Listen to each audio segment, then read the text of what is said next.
control unit is a subsystem of the CPU which regulates the data movement within the CPU.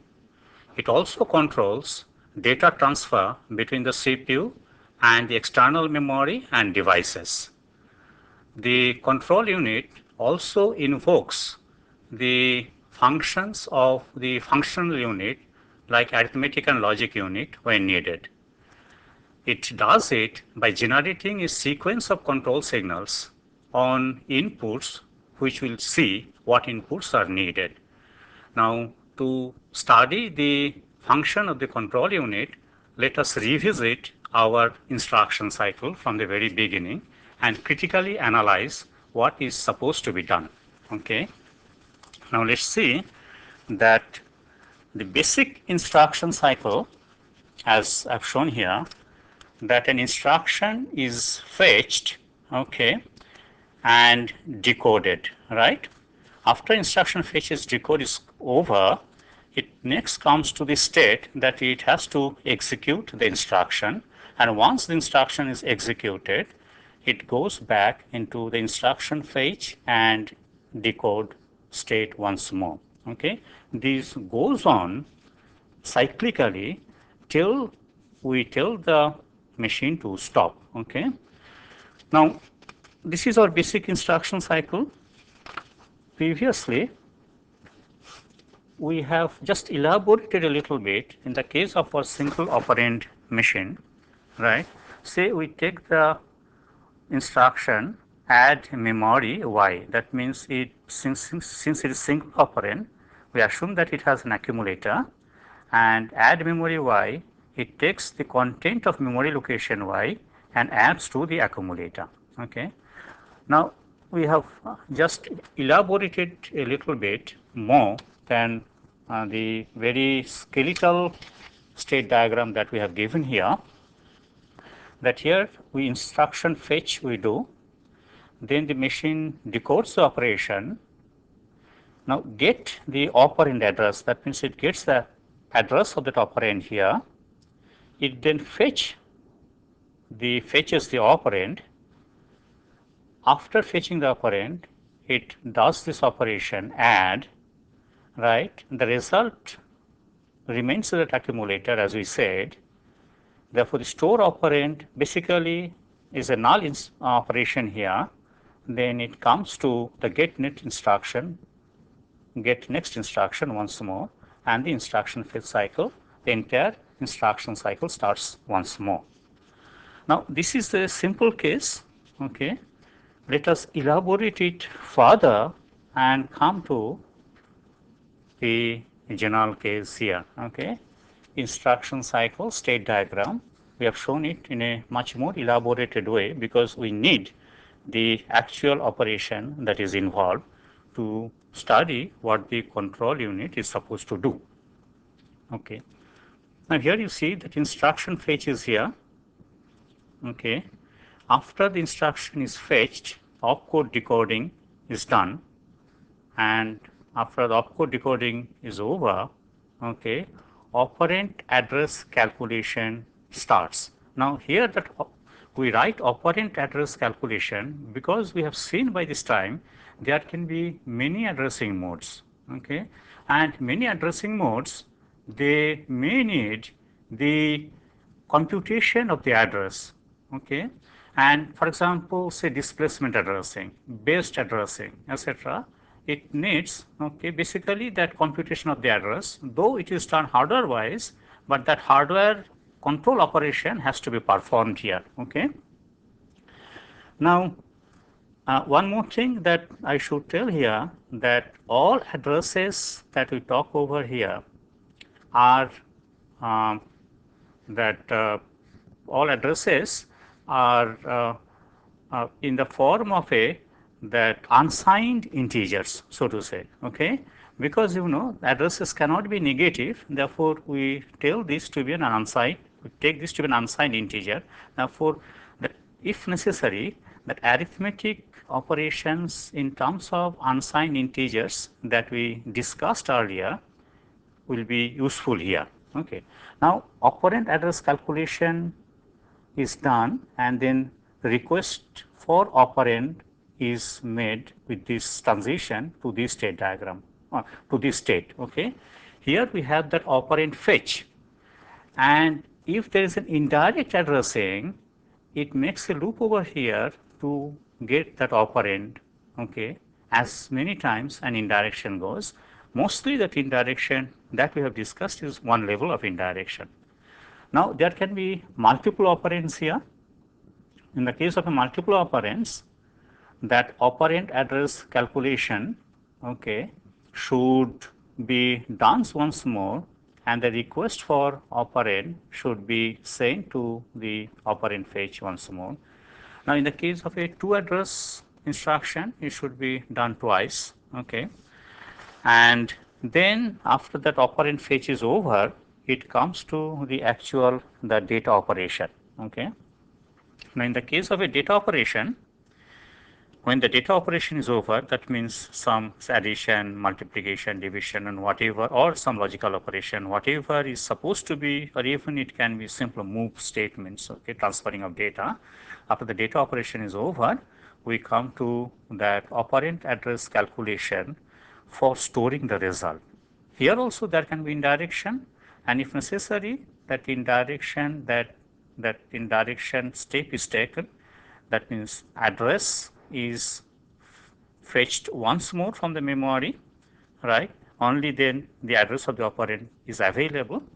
Then the operand is stored. Now, up to this, that instruction execution is over. Now, after this, if there is some external stimulus, like say interrupt, okay, for example, that the CPU earlier told the some IO device to do some operation. Okay, on completion of that operation, the IO device may interrupt the CPU. Then the CPU will in fact check whether there is any interrupt or not at this point after that instruction execution is over. Okay, if there is an interrupt, then the CPU should process the interrupt. If there is no interrupt, then it comes over to here. On processing the interrupt also, the control comes back over to here, and then we go for instruction address calculation for instruction fetch once more, okay, and the entire cycle continues. Now, to see that at every steps, okay, like instruction fetch, then operand address calculation, then operand fetch, etc., what micro operations are involved, okay, let us see how actually these operations are performed. When you say that what micro operations are involved means that all this which has been shown in the box in terms of a state needs many smaller functions to be performed, many smaller operations, sub operations to be performed, in terms of which the bigger operations is broken down. Okay, these are called micro operations. Let us see what micro operations are involved at every step. Okay, let us see first that the fetch cycle, what kind of data flow is involved. Now, the fetch cycle, the content of the program counter should come to the memory address register, because the program counter points to the instruction that is going to be executed now. Okay, therefore that has to be fetched, and therefore whatever we have to fetch from memory, the address of which should be in the memory address register. Therefore the program counter content is transferred to the memory address register. This is controlled by the control unit once more. Okay, right. Now memory address register address is sent to that address bus. Control unit sends signals to the control bus, which tells the memory that a memory read cycle is involved. On getting that, memory takes the data from the location pointed to by memory address register. That data is passed on this data bus, and from that data bus, the data comes to MBR, which in fact is the instruction here, and that instruction is now sent to instruction register for decoding and subsequent operation. Okay, that is when we talk about a fetch cycle, right? Now, let us say if we talk about a situation where we possibly are executing an instruction like this, okay, let's say move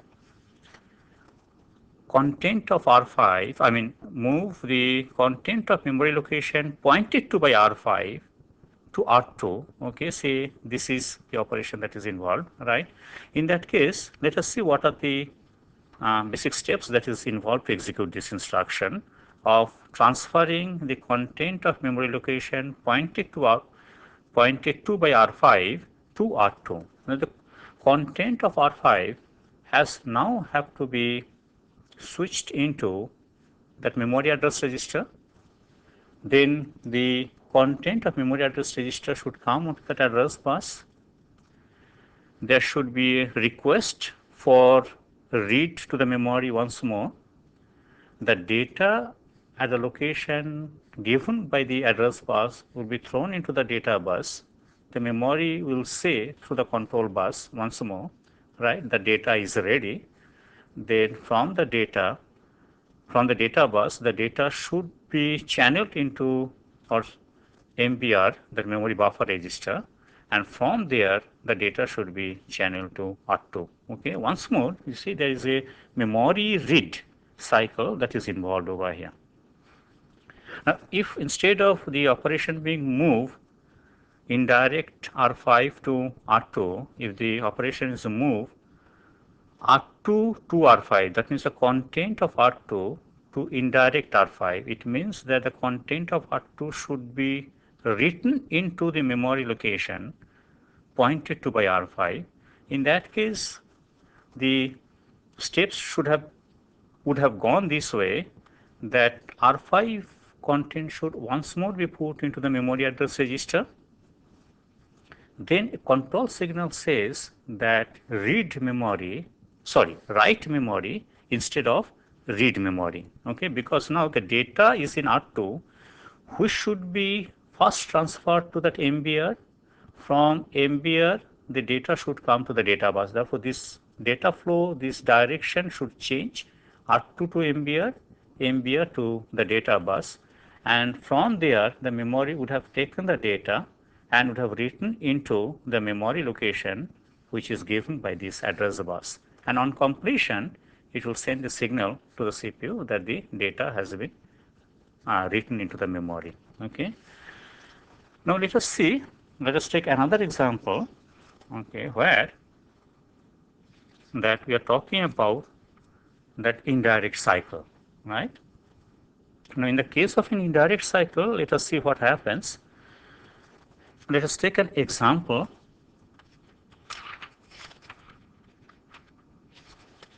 We say that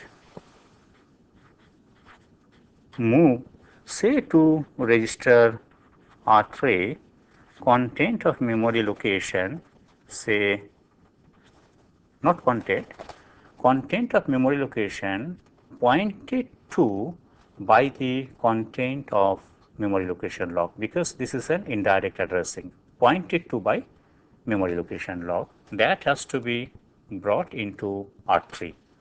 Now, in terms of our machine that we are talking of, that this will have a instruction like this, that it should say that move R3 is a destination.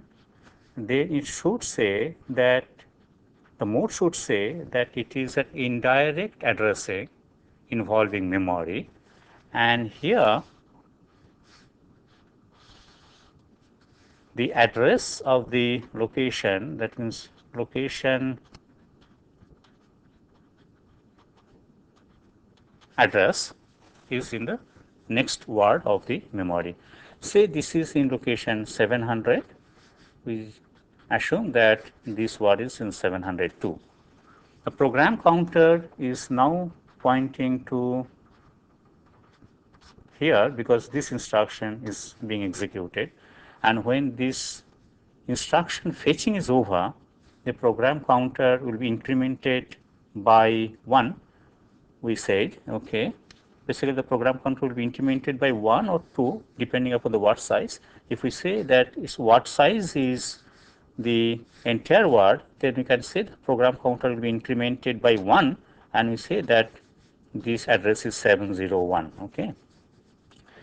In any case, the program counter will be incremented to the next word, okay, and now the program counter is pointing to the address pointed to by program counter is pointing to the address of the memory location from where the address of the actual operand has to be fetched. Okay, let me repeat. Then the program counter is pointing to the address of the memory location, okay, from where the address of the actual operand has to be fetched. Okay. Now this has to be done this way, therefore, in 2 steps.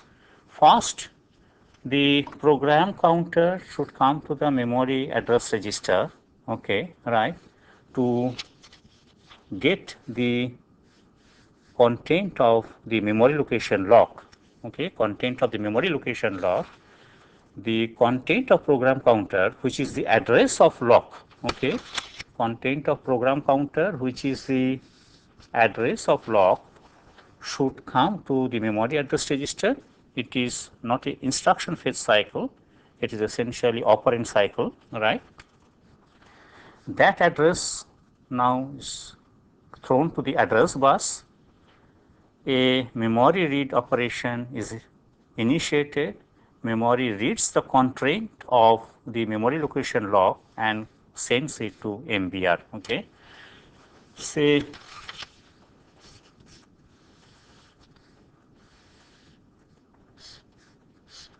this is lock. The address of lock is now in that MBR, and say this lock now contains say 500, say 5000. Okay. Therefore, the actual address of the operand is 5000. The operand has to be fetched from here.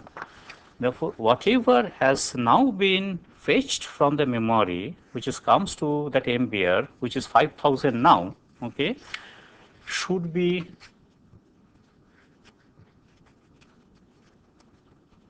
sent back, channeled back into the memory address register, because indirection is involved. That address 5000, okay, is now thrown into that address bus.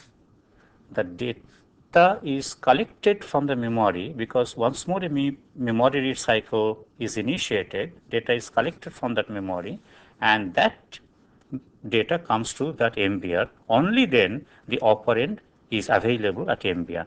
Now, if this operand has to go to R2 or say, then this has to be now channeled into the corresponding register that has been told to be the destination, which is R3/12 here, which means now instead of that MBR going to our IR instruction register, it should be content of MBR should be channeled into R3. Okay. Now this is your, what should I say, that indirect cycle.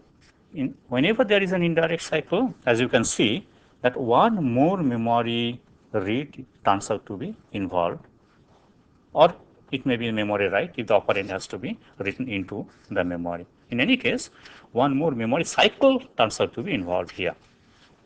Okay. Now you can see in that case that basically there is a function that is needed which will transfer the data, will move the data from register to register. Therefore, let us study that how we can make an arrangement for moving data from register to register. Okay. Let us take a simple example and show this situation. Here, what we have taken is this, that we have taken say 3 registers, so to say, RA, RB, and RC. Okay, these are the three registers where the data can be done. Each register has an input lines. Okay, we have shown one line. Actually, it is as many lines as the breadth of the register. That means as many bits this register is the register can hold. That means the width of the register is the number of bits the data consists of. Okay. Now, RA, RB, and RC, each register has several input lines, okay, and several output lines depending upon the size of the register. Now, each register is connected to the other register. For example, you see that RA output is connected to input of RC, and RA output is connected to input of RB, and so on for RB and RC also. This we call data paths, and every data path, say here and here, we have kept gates. Okay, C1 is a set of gates for each line in the in. Okay, each line in this data path. If it's 16, therefore 16 such gates are there. Okay, the C1 is the gate which, when open, only the data that is available can come into RA. Similarly, the C2 is a gate. Okay, when this is open, the output of RA can come into these two lines simultaneously, right? Now, suppose that we want to move data from RA to RB, right? Let's see what have to be done. The gate C2 has to be open so that data is available here, right? And after the data has come, the data stabilized, the gate C3 has to be open so that data can come into RB. Okay. Therefore, if we say that I want to execute an instruction of the form that move register A to, say, register B, the operation that actually is involved, that you open gate C2 and gate C3, all other gates should remain closed. Therefore, basically we say that make C2 1, C3 1, and leave all other gates at the 0 level. Okay, then we can move RA to RB, not R3. It is, oh sorry, black pen. Move RA to RB. Now, similarly, so for example, if we want to move, say, RC to RA, okay, say move RC to RA, the gate that will have to open is that will have to open out of RC is C6 and into RA is C1. Therefore, C6, C1 you will have to open, right? That means C6 should be 1, C1 should be 1, other should be 0. Now, if we want to sequence, that means if we want to now execute these two instructions one after the other, that means move RA to RB, then move RC to RA. In that case, we'll have to first open the gates C3, C2, then have to open the gate C6, C1. Okay. In that case, the content of RA will be transferred to RB first, and then the content of RC will be transferred from, say, from content of RC will be transferred from RC to RA. Okay. Now, another important thing that we can see here is that, say, we want to move the content of RA to RB, and we want to move simultaneously the content of RD to RE. Now, since these two data paths are totally mutually exclusive, we can say at the same time open this gets say C8 and C10, in that case the data of RD, okay, will come into RA. Therefore, say move RA to RB and say move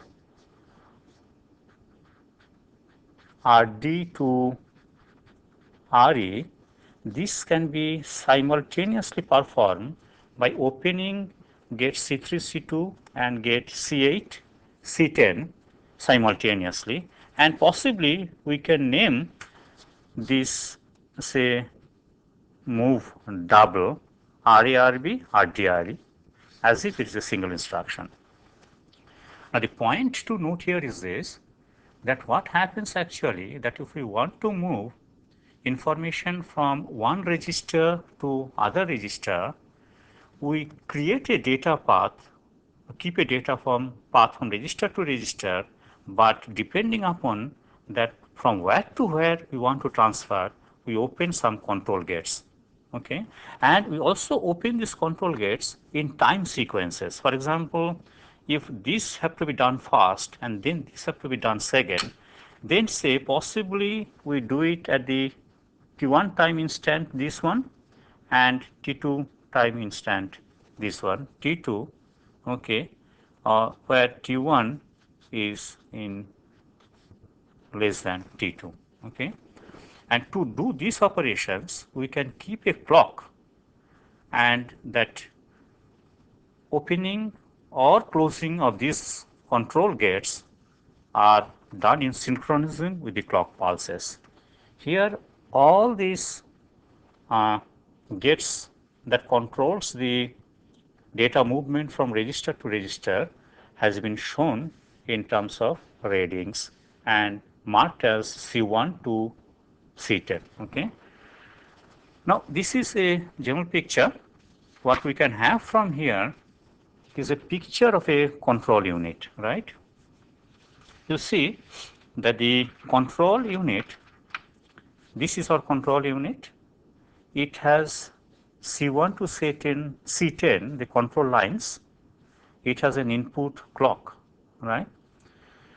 The output C1 to C10 is activated in terms of the clock pulses. For example, we can say when the clock pulse is high, then these control signals are activated. Now, which control signals will be 1 and which control signals will remain 0, that is determined whatever we have in the instruction register. Now, the instruction register will contain therefore that instruction say move RA to RB, move RD to RE, move RC to RA and so on. This instruction should be in the instruction register.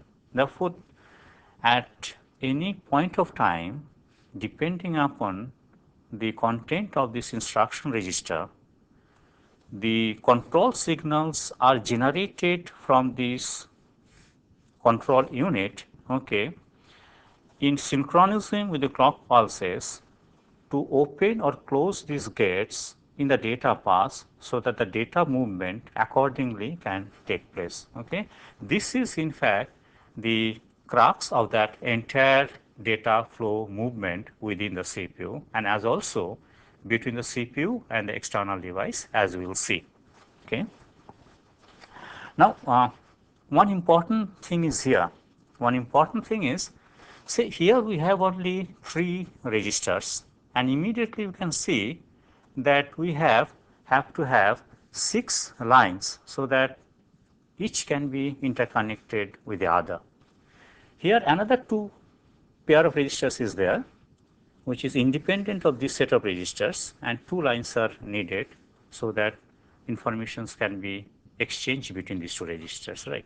Now, which means that if we have say in a group that n registers, okay, and we want that any registers should be able to transfer data to any other register, then we will have to have the number of lines, total number of data paths 2 into NC2 or n into n minus 1. Basically, we will have to have n P2 lines, data paths that should be available, interconnecting each with the other. Now imagine that, so for example, if it is 10 registers are there, in that case there will be 90 such data paths that has to be available, right? Imagine the situation where you have say 64 and more registers are there, and we want that content of any register can go to any other register. Then it will be basically a jungle of data paths, and so much of data paths cannot be afforded. Okay, then what can be done, right? So that the content of any register can be transferred to any register. A very simple solution exists, and that is this, that we keep what we call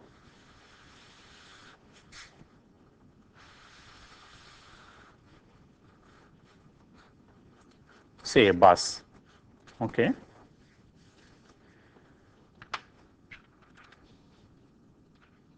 And say we have register, say RA, register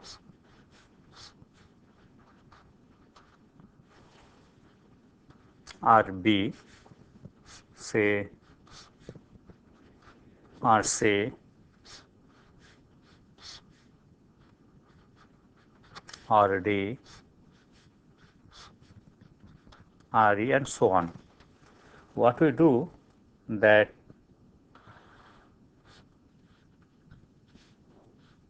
say this is the inline of RA and this is the outline of RA. Okay. Similarly, say this is the inline of RB and this is the outline of RB.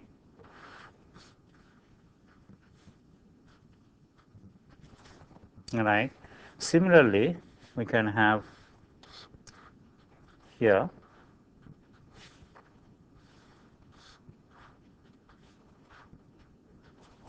and we keep our control signal gates, control gates here, okay?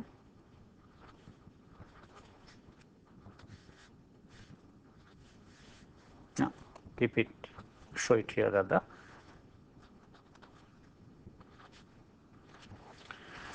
Now you see, if you want to transfer from RA to RB, what you do, say let's name them. So this is C1, C2, C3, C4, C5, C6, right?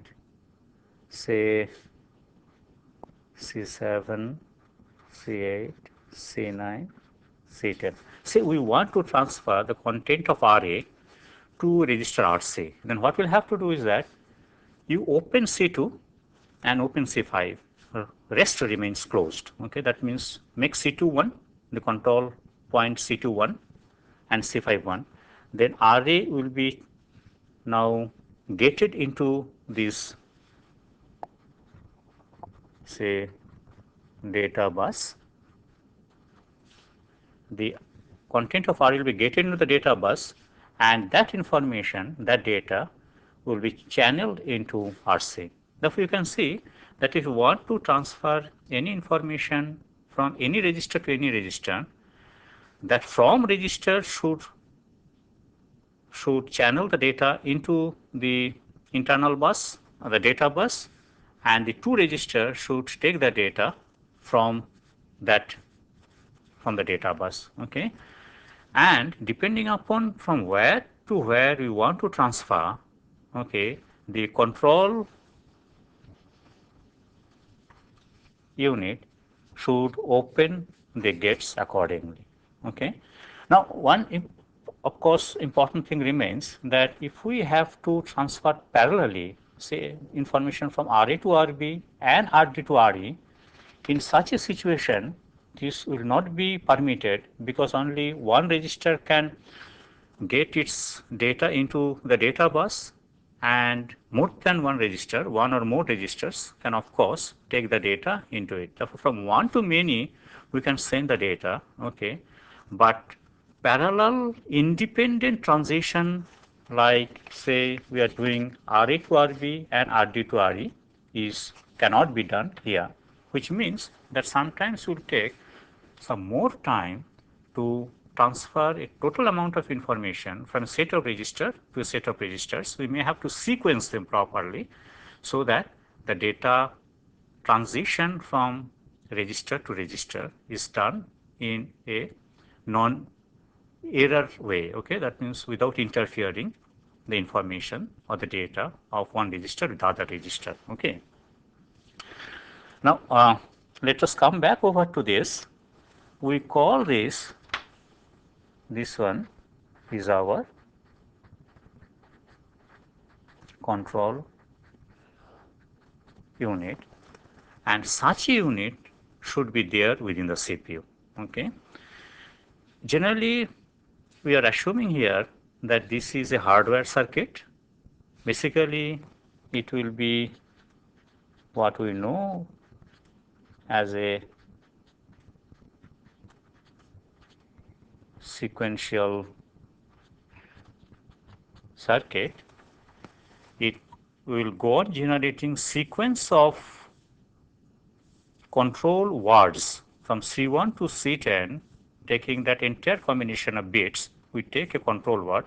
It will go on generating a sequence of control words in synchronizing with the clock pulses, depending upon what input we have here in the instruction register. Okay, and as we said already, that to reduce the number of interconnections amongst registers, we use a data bus for transference. Let us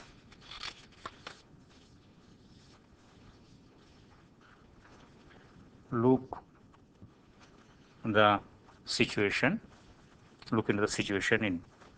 inside a simple CPU. Okay.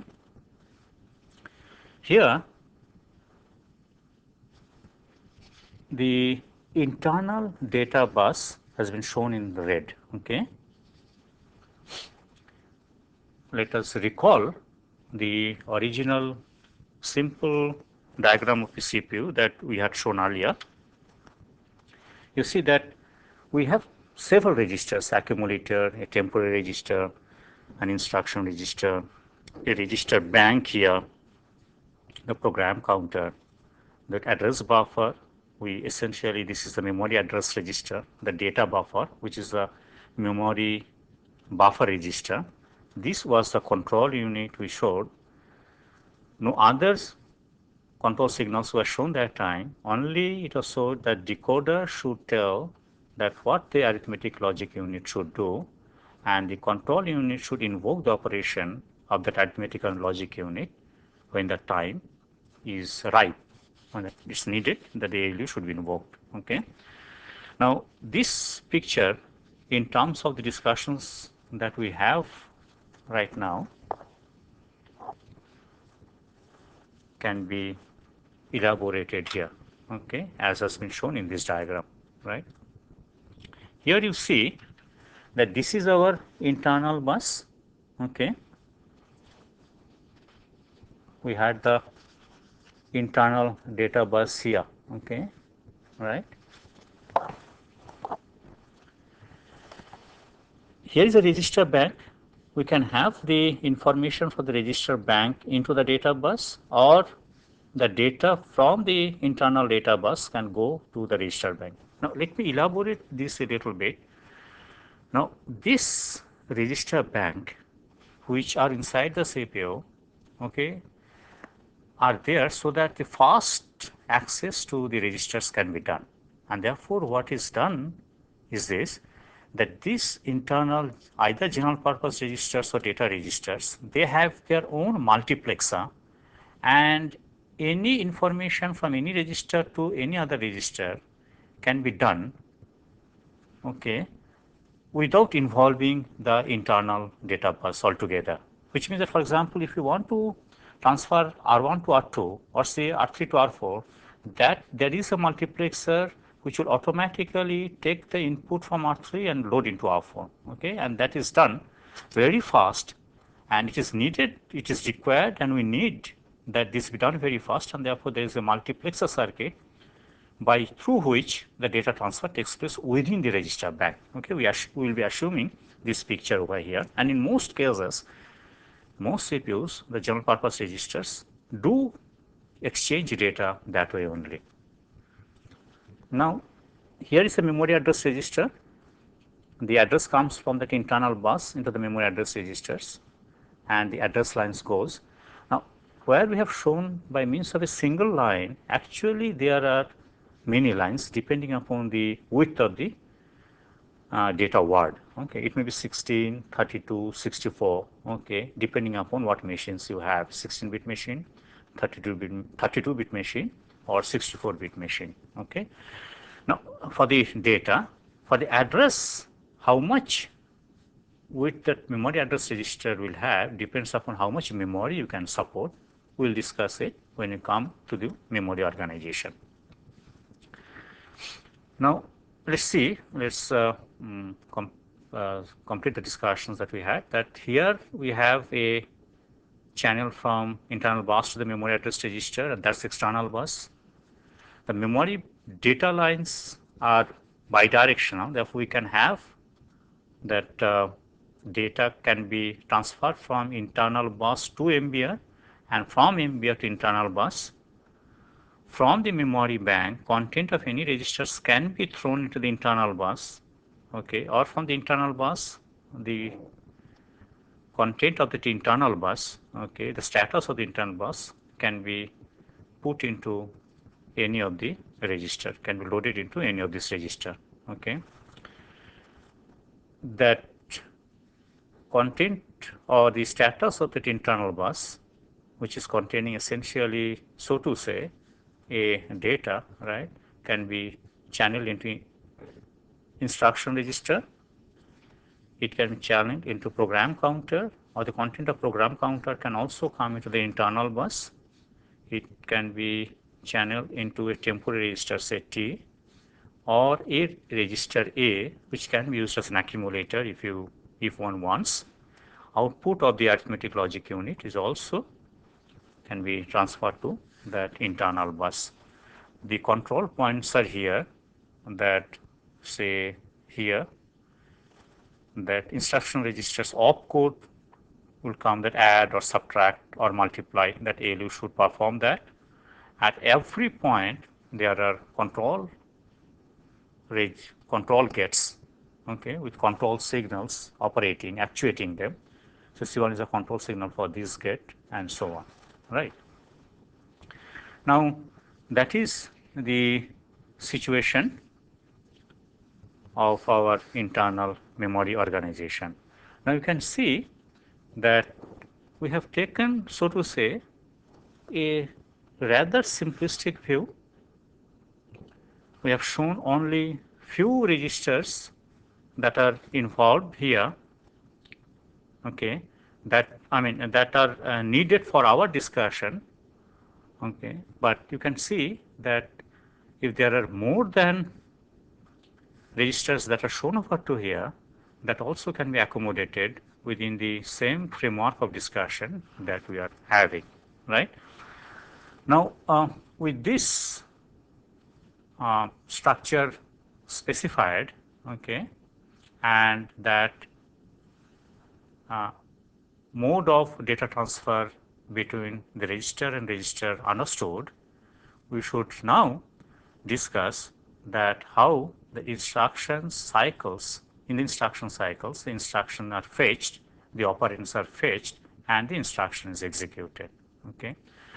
We will discuss it in the next class with this structure, that actually how the control signals should operate these gates so that the operation that an instruction tells, okay, or instruction specifies is carried out, okay. Till that time, thank you.